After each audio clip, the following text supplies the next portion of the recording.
ഇപ്രാവശ്യത്തെ state award പ്രഖ്യാപിച്ചു കഴിഞ്ഞപ്പോൾ പലതരത്തിലുള്ള വിവാദങ്ങൾ സംഭവിച്ചിട്ടുണ്ടെങ്കിലും എല്ലാവരും ഒറ്റ കാര്യത്തിൽ ഒരുമിച്ച് കൈയടിച്ചു. അത് നമ്മുടെ മമ്മൂക്കയുടെ കാര്യത്തിലാണ്. ബ്രഹ്മയോഗത്തിലൂടെ ബെസ്റ്റ് ആക്ടറായിട്ട് മമ്മൂക്കേനെ പ്രഖ്യാപിച്ചപ്പോൾ കേരളം മുഴുവനും സന്തോഷിച്ചു. അപ്പോൾ ഇതോടുകൂടി മമ്മൂക്കൊരു റെക്കോർഡും കൂടി വന്നിരിക്കുകയാണ്. അതായത് ഏറ്റവും കൂടുതൽ തവണ മികച്ച നടനുള്ള സംസ്ഥാന അവാർഡ് കിട്ടിയ നടനായിട്ട് മാറിയിരിക്കുകയാണ്. അപ്പോൾ നമുക്ക് ഈ മമ്മൂക്കയുടെ ഒരു യാത്ര എടുത്തു കഴിഞ്ഞാൽ, ഒരു 45 വർഷത്തെ അഭിനയ ജീവിതത്തിലെ യാത്ര എടുത്തു കഴിഞ്ഞാൽ നമുക്ക് മമ്മൂക്കൊക്കെ കിട്ടിയ സ്റ്റേറ്റ് അവാർഡ്സിൻ്റെയും അതുപോലെ തന്നെ നാഷണൽ അവാർഡ്സിനെയൊക്കെ കുറിച്ച് നമുക്കൊന്ന് അതിൻ്റെ കാര്യങ്ങളൊക്കെ നമുക്കൊന്ന് നോക്കാം. 1971 ആ ഒരു സമയത്താണ് മമ്മൂക്ക ശരിക്കും സിനിമയിലേക്ക് വരുന്നത്. ചെറിയൊരു വേഷമൊക്കെ ചെയ്തൊരു ബ്ലാക്ക് ആൻഡ് വൈറ്റ് സിനിമകളിലൊക്കെ അഭിനയിച്ചിരുന്നത്. പക്ഷേ നമുക്ക് ശരിക്കും മമ്മൂക്ക എന്ന് പറഞ്ഞൊരു നടൻ, ഒരു എന്താ പറയുക, നടനായിട്ട് എസ്റ്റാബ്ലിഷ്ഡ് ആകുന്നത് 80 എന്ന് പറയുന്നൊരു വർഷമാണ്. 80 ഇറങ്ങിയ ഈ പറഞ്ഞ വിൽക്കാനുണ്ട് സ്വപ്നങ്ങളും മേള എന്ന് പറയുന്ന ഒരു സിനിമയൊക്കെ ചെയ്തു. പിന്നെ 81 എന്ന് പറയുന്നൊരു വർഷം, അതാണ് ശരിക്കും മമ്മൂക്ക കുറച്ച് സിനിമകളധികം ചെയ്തൊരു വർഷം. നായകനായതും ഒക്കെ 81 ആ ഒരു വർഷം തന്നെയാണ് മമ്മൂക്കയ്ക്ക് ആദ്യത്തെ സ്റ്റേറ്റ് അവാർഡ് കിട്ടിയത്. അത് അഹിംസ എന്ന് പറയുന്ന IV ശശിയുടെ സിനിമ. അതിലാണ് മമ്മൂക്കയ്ക്ക് ആദ്യമായിട്ട് സഹനടനുള്ള അവാർഡ് കിട്ടുന്നത്. അപ്പോൾ അന്ന് ഇതുപോലെ അവാർഡും അത്യാവശ്യം കമേഴ്ഷ്യൽ സിനിമകളുടെയൊക്കെ ഭാഗമാവുന്നു എന്ന രീതിയിൽ മമ്മൂക്ക ഒന്ന് എസ്റ്റാബ്ലിഷ്ഡായി. ഇത് കഴിഞ്ഞ് പിന്നെ 82 83 ഒക്കെ എത്തിക്കഴിഞ്ഞപ്പോൾ നമുക്ക് ഹീറോ ഒക്കെ ആയിട്ട് അത്യാവശ്യം ഹിറ്റുകളൊക്കെ സംഭവിക്കുന്നു. 84 അടിയൊഴുക്കുകൾ എന്ന് പറയുന്ന സിനിമ, IV ശശിയുടെ തന്നെ മറ്റൊരു സിനിമയ്ക്ക് മമ്മൂക്കയ്ക്ക് വീണ്ടും ഒരു സ്റ്റേറ്റ് അവാർഡ് കിട്ടുകയാണ്. അതാണ് ബെസ്റ്റ് ആക്ടറിൻ്റെ സ്റ്റേറ്റ് അവാർഡ് ആദ്യമായിട്ട് മമ്മൂക്കയ്ക്ക് കിട്ടുന്ന ആ സിനിമയ്ക്കാണ്. അങ്ങനെ ഈ ഒരു വർഷം 84 കഴിഞ്ഞ് തൊട്ടടുത്ത വർഷം 85. അപ്പോൾ 85 മമ്മൂക്കയ്ക്ക് ഒരുപാട് സിനിമകളുണ്ട്. ആ വർഷവും നമുക്ക് ഒരു സ്റ്റേറ്റ് അവാർഡ് എന്താ പറയുക മമ്മൂക്കയുടെ പേരിൽ വന്നു. അത് ഒരു സ്പെഷ്യൽ ജൂറി അവാർഡായിരുന്നു. കാരണം ആ വർഷത്തെ ബെസ്റ്റ് ആക്ടർ എന്ന് പറയുന്നത് ഭരത് ഗോപി ആയിരുന്നു. ചിദംബരം എന്ന് പറയുന്ന ഒരു സിനിമയ്ക്ക് ഭരത് ഗോപിയോട് തമ്മിൽ മത്സരിച്ച് നമുക്ക് ഫൈനൽ റൗണ്ടിൽ ഇങ്ങനെ ശക്തമായിട്ട് മത്സരിച്ചു. എന്നിട്ട് മമ്മൂക്കയ്ക്ക് സ്പെഷ്യൽ അവാർഡാണ് അന്ന് ഗവൺമെൻറ് കൊടുത്തത്. അത് 2 സിനിമകൾക്കാണ്, യാത്രയും നിറക്കൂട്ടും. അപ്പോൾ ഈ ഒരു 2 സിനിമകളെക്കുറിച്ച് നമ്മൾ മുമ്പ് ഒരു എപ്പിസോഡ് നമ്മൾ ചർച്ച ചെയ്തിരുന്നു. കാരണം യാത്ര നിറക്കൂട്ട് 2 ഒരേ സമയത്ത് ഷൂട്ട് ചെയ്യുന്നു. 2ലും നമുക്കറിയാം, 2ലും ജയിലിൽ കിടക്കുന്ന ഒരു കഥാപാത്രമാണ്. പക്ഷേ 2 രീതിയിലുള്ള സിനിമകളാണ്, 2 രീതിയിലുള്ള അഭിനയം തന്നെയാണ് നമുക്ക് കാഴ്ചവെച്ചിട്ടുള്ളത്.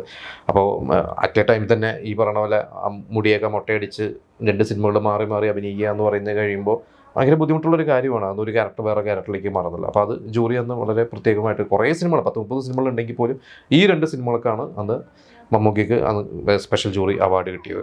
ഇത് കഴിഞ്ഞ് പിന്നെ 89 എന്ന് പറയുന്നൊരു വർഷം. ആ ഒരു വർഷം മമ്മൂക്കയ്ക്ക് കരിയറിൽ ഭയങ്കര പ്രത്യേകതയുള്ള വർഷമാണ്. കാരണം സ്റ്റേറ്റ് അവാർഡും കിട്ടി, ആദ്യത്തെ നാഷണൽ അവാർഡും കിട്ടി. ഇപ്പോൾ സ്റ്റേറ്റ് അവാർഡ് പറഞ്ഞ പോലെ 4ാമത്തെ സ്റ്റേറ്റ് അവാർഡ്, അതിൽ തന്നെ ബെസ്റ്റ് ആക്ടർ 2ാമത്തെ അവാർഡ്. അത് വടക്കൻ വീരഗാഥയും മഹായാനവും മൃഗയ, ഈ 3 സിനിമകൾക്ക് കൂടിയിട്ടാണ് അന്ന് ആ വർഷം മമ്മൂക്കയ്ക്ക് സ്റ്റേറ്റ് അവാർഡ് കിട്ടിയത്. പക്ഷേ നാഷണൽ അവാർഡ് കിട്ടിക്കഴിഞ്ഞപ്പോൾ ഇതിലൊരു കൗതുകം എന്താണെന്ന് വെച്ച് കഴിഞ്ഞാൽ, കോമൺ ആയിട്ട് ഈ വടക്കൻ വീരഗാഥ എന്ന് പറയുന്നൊരു സിനിമയുണ്ട്. പക്ഷേ നാഷണൽ അവാർഡിൽ വടക്കൻ വീരഗാഥയോടൊപ്പം മമ്മൂക്കയെ പരിഗണിച്ചത്, അല്ലെങ്കിൽ മമ്മൂക്കയ്ക്ക് അവാർഡ് കിട്ടിയ സിനിമ എന്ന് പറയുന്നത് മതിലുകളാണ്, അടൂർ ഗോപാലകൃഷ്ണൻ്റെ. സ്റ്റേറ്റ് അവാർഡ് വന്നു കഴിഞ്ഞപ്പോൾ അവിടെ വടക്കൻ വീരഗാഥയും മൃഗയും മഹായാനും ആയിരുന്നു. നാഷണൽ അവാർഡ് പോയി കഴിഞ്ഞപ്പോൾ ഈ മൃഗയും മഹായാനവും അല്ല, അവിടെ മതിലുകളാണ്. അപ്പോൾ അന്ന് നമുക്കറിയാം, ചിലപ്പോൾ ഈ പറഞ്ഞ പോലെ മഹായാനവും മൃഗയും ഒക്കെ കുറച്ചും കൂടി ഒരു കൊമേഴ്ഷ്യൽ പടങ്ങളും, മതിലുകളെന്ന് പറയുന്നത് വേറെ തരത്തിൽ അടൂർ ഗോപാലകൃഷ്ണൻ്റെ ഒരു സിനിമയാണ്. ചിലപ്പോൾ എനിക്കറിയില്ല, അന്നത്തെ ഒരു 2 തരത്തിലുള്ള ജൂറികളുടെ എന്തെങ്കിലും അവരുടെ ഒരു കാഴ്ചപ്പാടും അവരുടെ ഒരു ടേസ്റ്റൊക്കെ വെച്ചിട്ടൊക്കെ ആയിരിക്കും അങ്ങനെ കൊടുത്തിട്ടുള്ളത്. പിന്നെ എനിക്ക് തോന്നുന്നു അന്ന് ആ 89 തന്നെ കുറച്ച് വിവാദം ഉണ്ടായിരുന്നു. അന്ന് മതിലുകൾക്ക് അവാർഡ് കൊടുക്കാതെ, സിനിമയ്ക്ക് അവാർഡ് കൊടുക്കാതെ വടക്ക് നോക്കിയന്ത്രം എന്ന് പറയുന്ന ഒരു സിനിമയ്ക്ക് അവാർഡ് കൊടുത്തപ്പോൾ അന്ന് കുറേ വിവാദങ്ങളൊക്കെ ഉണ്ടായിരുന്നു. അന്ന് നടി ഷീല അന്ന് ജൂറിയുടെ ചെയർമാനാണോ ജൂറിയുടെ ഒരു മെമ്പറായിരുന്നു എന്ന് എനിക്കറിയില്ല. അന്ന് അങ്ങനെ ഞാൻ വായിച്ചിട്ടുണ്ട്, എത്രത്തോളം സത്യം ഉണ്ടെന്ന് അറിയില്ല. അപ്പോൾ ഇങ്ങനെ ഒരു കൗതുകമുണ്ട് ഇപ്പം നമുക്ക് കിട്ടിയ അവാർഡിൽ. ഇത് കഴിഞ്ഞ് പിന്നെ 93 എന്ന് പറയുന്നൊരു വർഷം. ആ ഒരു വർഷം വീണ്ടും നമുക്കൊരു സ്റ്റേറ്റ് അവാർഡും അതുപോലെ തന്നെ ഒരു നാഷണൽ അവാർഡൊക്കെ കിട്ടി. ഇപ്പോൾ ഈ 89 സംഭവിച്ച പോലെ തന്നെ അവിടെയും ഒരു കൗതുകമുണ്ട്. അതായത് വിധേയൻ, പൊന്തന്മാട, വാത്സല്യം, ഈ 3 സിനിമകൾക്കാണ് അന്ന് സ്റ്റേറ്റ് അവാർഡ് കിട്ടിയത്. നാഷണൽ അവാർഡ് പോയി കഴിഞ്ഞപ്പോൾ അത് വാത്സല്യം ഇല്ല, വിധേയനും പൊന്തന്മാടയേ ഉള്ളൂ. വീണ്ടും നേരത്തെ ഞാൻ പറഞ്ഞ പോലെ വാത്സല്യം എന്ന് പറയുന്നത് ഒരു കമേഴ്ഷ്യലാണ്, എന്നാൽ നല്ലൊരു ക്ലാസ് സിനിമയാണ്. പക്ഷേ പൊന്തന്മാടയോ അല്ലെങ്കിൽ വിധേയനോ പോലെ നമുക്ക് കമ്പയർ ചെയ്യാൻ പറ്റുന്ന തരത്തിലുള്ളൊരു സിനിമയല്ല വാത്സല്യം. അപ്പോൾ വീണ്ടും അവിടെ ഈ പറയണ പോലെ തന്നെ എന്തൊക്കെയോ ജൂറിയുടെ അവരുടെ ടേസ്റ്റ് കാര്യങ്ങളൊക്കെ ആയിരിക്കാം. എന്തായാലും 89 സ്റ്റേറ്റ് അവാർഡ്, നാഷണൽ അവാർഡ്, 93 എത്തിക്കഴിഞ്ഞപ്പോൾ സ്റ്റേറ്റ് അവാർഡും നാഷണൽ അവാർഡും വീണ്ടും മമ്മൂക്കയ്ക്ക് കിട്ടി. ഇത് കഴിഞ്ഞ് പിന്നെ കുറേ വർഷങ്ങൾ കഴിഞ്ഞു. ഒരു സ്റ്റേറ്റ് അവാർഡ് കിട്ടാൻ ശരിക്കും പറഞ്ഞു കഴിഞ്ഞാൽ അത് കഴിഞ്ഞ് ഓൾമോസ്റ്റ് ഒരു 10 വർഷം 11 വർഷം കഴിഞ്ഞു. ഇതിൻ്റെ ഇടയ്ക്ക് നാഷണൽ അവാർഡ് മമ്മൂക്ക് കിട്ടി, വീണ്ടും കിട്ടി. അത് അംബേദ്കർ എന്ന് പറയുന്ന ഒരു സിനിമയ്ക്ക്, മമ്മൂക്കയുടെ കരിയറിലെ 3ാമത്തെ നാഷണൽ അവാർഡ്. അത് പിന്നെ ഒരു ഇംഗ്ലീഷ് സിനിമയായിരുന്നു.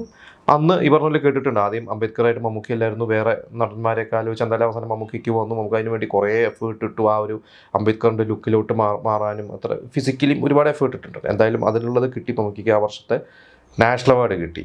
സ്റ്റേറ്റ് അവാർഡ് പക്ഷേ കിട്ടാൻ വീണ്ടും കുറച്ചുകൂടി കാത്തിരുന്ന് 2004 കാഴ്ച എന്ന് പറയുന്ന ഒരു സിനിമയ്ക്ക്. നമുക്കറിയാം ബ്ലസ്സി എന്ന് പറയുന്നൊരു സംവിധായകനെ, മമ്മൂക്ക തന്നെയാണ് അസോസിയേറ്റ് ആയിരുന്നത് ബ്ലസ്സിനെ. എന്താ പറയുക, അങ്ങനെ ഒരു കഥ ഉണ്ടെന്ന് കേട്ട് സിനിമ ചെയ്യാൻ പ്രേരിപ്പിച്ച് ഡേറ്റ് കൊടുത്തതും ഓർഗനൈസ് ചെയ്തൊക്കെ മമ്മൂക്ക തന്നെയാണ്. അതൊരു നമുക്കൊന്നും പറയാനില്ല, അത് അത്ര അസാധ്യമായിട്ടൊരു പെർഫോമൻസ് തന്നെയായിരുന്നു മമ്മൂക്കയ്ക്ക്. അത് നമുക്കൊരു കമേഴ്ഷ്യൽ പടമാണെന്ന് വെച്ചാൽ കമേഴ്ഷ്യലാണ്, എന്നാൽ നല്ലൊരു ക്ലാസ് സിനിമയാണ്, എല്ലാം കൂട്ടിച്ചേർത്ത് ഒരു സിനിമ തന്നെയായിരുന്നു. ആ വർഷം മമ്മൂക്കയ്ക്ക് സ്റ്റേറ്റ് അവാർഡ് കിട്ടി.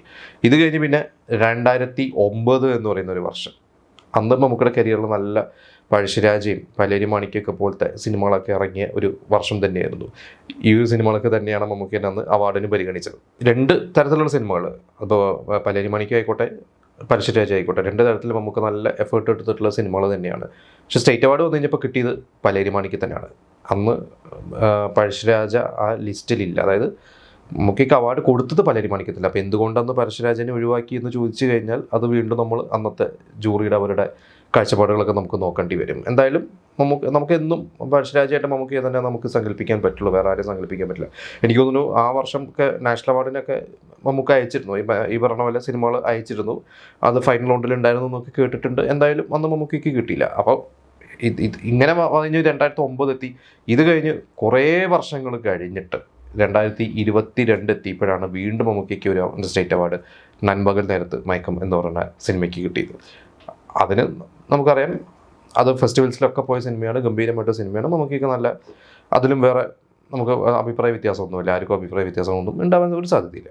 ഇത് കഴിഞ്ഞിട്ട് പിന്നെ അപ്പോൾ 2 വർഷം കഴിഞ്ഞിട്ട് വീണ്ടും ബ്രഹ്മയുഗം എന്ന് പറയുന്ന ഒരു സിനിമയ്ക്ക് വേണ്ടിയിട്ട് വീണ്ടും കിട്ടി. അങ്ങനെ ഇതിൻ്റെ ഇടയ്ക്ക് കാതൽ എന്ന് പറയുന്ന ഒരു സിനിമ, കഴിഞ്ഞ വർഷം പൃഥ്വിരാജിനായിരുന്നു ബെസ്റ്റ് ആക്ടർ, അല്ലെങ്കിൽ കാതൽ എന്ന് പറയുന്നത് ബെസ്റ്റ് സിനിമ, അല്ലെങ്കിൽ മമ്മൂക്കയ്ക്ക് ബെസ്റ്റ് സിനിമ ആയതുകൊണ്ട് അതിൻ്റെ ഒരു പ്രൊഡ്യൂസർ എന്ന രീതിയിലും കൂടി മമ്മൂക്കയ്ക്ക് അവാർഡ് കിട്ടിയിട്ടുണ്ട്. അപ്പോൾ എനിക്ക് തോന്നുന്നു ഏറ്റവും കൂടുതൽ സ്റ്റേറ്റ് അവാർഡ്സ് കിട്ടിയ ഒരു നടനായിട്ട്, അതിൽ ബെസ്റ്റ് ആക്ടറായിട്ട് 7 പ്രാവശ്യവും, പിന്നെ അതല്ലാതെയും സ്പെഷ്യൽ ജൂറി അവാർഡും സഹനടൻ അവാർഡൊക്കെ കൂടി ചേർത്ത് ഓൾമോസ്റ്റ് ഒരു 9 പ്രാവശ്യം എന്താണ് മമ്മൂക്കയ്ക്ക് കിട്ടിയിരിക്കുന്നത്.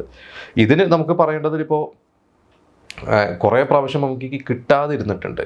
ഇപ്പോൾ ബ്രഹ്മയുഗത്തിന് തന്നെ നാഷണൽ അവാർഡ് കഴിഞ്ഞ പ്രാവശ്യം നാഷണൽ അവാർഡ് മമ്മൂക്കയ്ക്ക് കിട്ടിയിട്ടില്ല. അപ്പോൾ അതിനെതിരെയൊക്കെ ഇപ്പോൾ പ്രകാശ് രാജൊക്കെ പറഞ്ഞിട്ടുണ്ട്, ദേശീയ അവാർഡ് മമ്മൂക്കേനെ അർഹിക്കുന്നില്ല എന്നുള്ള തരത്തിലേക്കാണ് പറഞ്ഞിരുന്നത്. പിന്നെ അമരം എന്ന് പറയുന്ന സിനിമയെക്കുറിച്ചൊരു കഥ കേട്ടിട്ടുണ്ട്. അന്ന് മമ്മൂക്കേനെ കണ്ടു കഴിഞ്ഞാൽ, അന്ന് നാഷണൽ അവാർഡും കിട്ടില്ല. അന്ന് ശരിക്കും 91 അമരം റിലീസായത്. അന്ന് മോഹൻലാലിനാണ് അവാർഡ് കിട്ടിയത്, സ്റ്റേറ്റ് അവാർഡും കിട്ടിയത് മോഹൻലാലിനാണ്, നാഷണൽ അവാർഡും കിട്ടിയത് മോഹൻലാലിനാണ്. അത് ഭരതം ഉണ്ട്, അഭിമന്യു ഉണ്ട്, കിലുക്കുണ്ട്, കുറേ സിനിമകൾ ഉണ്ടായിരുന്നു അന്ന്, ഉള്ളടക്കം പോലത്തെ സിനിമകളൊക്കെയാണ് കിട്ടിയത്. പക്ഷേ അന്ന് മമ്മൂക്ക് കിട്ടിയില്ല. അപ്പോൾ അന്ന് നാഷണൽ അവാർഡാണോ സ്റ്റേറ്റ് അവാർഡാണോ അറിയില്ല, അന്ന് കേട്ടിട്ടുണ്ട് അന്ന് ഈ പറയുന്ന മമ്മൂക്കേനെ കണ്ടു കഴിഞ്ഞാൽ ഒരു മുക്കുവിൻ്റെ ലുക്കില്ല എന്നൊക്കെ പറഞ്ഞ് അങ്ങനെ എന്തൊക്കെയോ കാരണങ്ങളൊക്കെ പറഞ്ഞിട്ടൊക്കെയാണ് അന്ന് അവാർഡ് കിട്ടാതിരുന്നത്. എന്തായാലും ഇപ്പം മമ്മൂക്കയ്ക്ക് അവാർഡ് കിട്ടിയതിനെക്കാട്ടും കൂടുതൽ കിട്ടാതിരുന്നിട്ടുള്ളതാണ്, ഫൈനൽ റൗണ്ടിൽ വരെ എത്തിയിട്ട് കിട്ടാതിരുന്നിട്ടുള്ള കുറേ കഥകളൊക്കെ നമ്മൾ കേട്ടിട്ടുണ്ട്. അപ്പോൾ എന്തായാലും മമ്മൂക്ക തമാശ രൂപേണ പറഞ്ഞിട്ടുള്ളതാണ്, ഞാനും ഇപ്പോഴും എന്താ പറയുക പുതിയ തലമുറയിലെ ഒരാൾ തന്നെയാണ് എന്ന രീതിയിൽ തന്നെയാണ് മമ്മൂക്ക പറഞ്ഞത്. ഇപ്പോഴും ബ്രഹ്മയുഗം പോലത്തെ സിനിമകളിലൂടെ എന്താ പറയുക വീണ്ടും നമ്മളെ വിസ്മയിപ്പിച്ചുകൊണ്ടിരിക്കുന്നു. ഇനിയിപ്പോൾ വീണ്ടും മമ്മൂക്കേൻ്റെ ഗംഭീരമായിട്ടുള്ള കഥാപാത്രങ്ങളൊക്കെ ഇനി വരികയാണ്. അവാർഡുകൾ അവസാനിക്കുന്നതിന് മമ്മൂക്കയ്ക്ക് ഇനിയും അവാർഡ് കിട്ടും തന്നെ നമുക്ക് പ്രതീക്ഷിക്കാം.